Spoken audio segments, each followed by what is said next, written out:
A Telegraf je da, to su to je nakon potpisivanja apela 100. Moj sin mlađi je završio u novinama sa sve naslovom na naslovnoj strani. Mlađi sin Nebojše Glogovca napadao ambasade. Znači, Bin Laden je živ. I zove se Miloš. Miloš. Razumeš?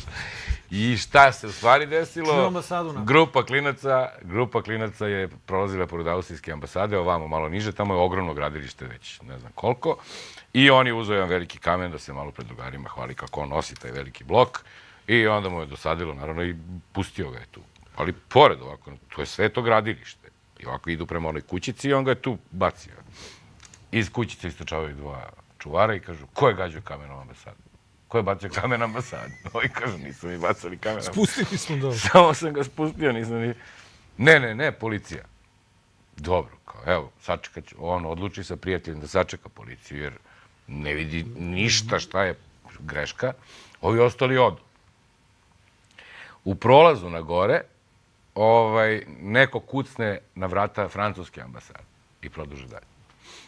Tako da su to te ambasade koje su napadnute strašno.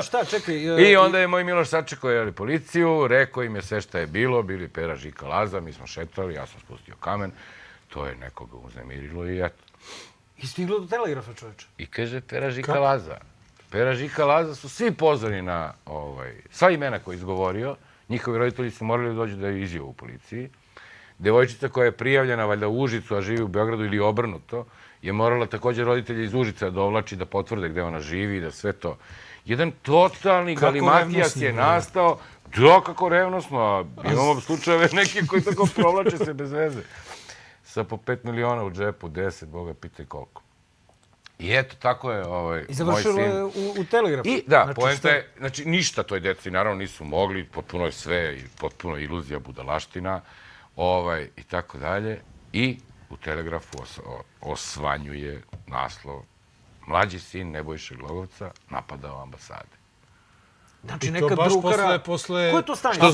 Što znači da neko iz Starog grada, iz Supa Stari grad, kako se pojavi neko sa interesantnim prezimenom, javlja novinama, to je Srpskom Telegrafu, u ovom slučaju, verovatno i drugima nekima,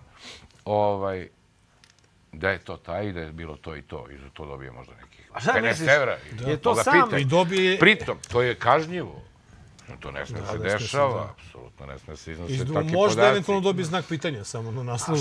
Šta misliš, da li to sam radi Saša Milovanović ili možda javi ovome, kaže imamo Gologočevog sina, a onda ovaj niski plafon kaže sladostrasno to na naslovnu stranu. Šta misliš, ja nekad ulazim u te, ja zamišljam uvijek da to ipak ide od vrha piramide, a urednike zamišljam... Ne znam ko radi, ali kogod radi, pička mu materina.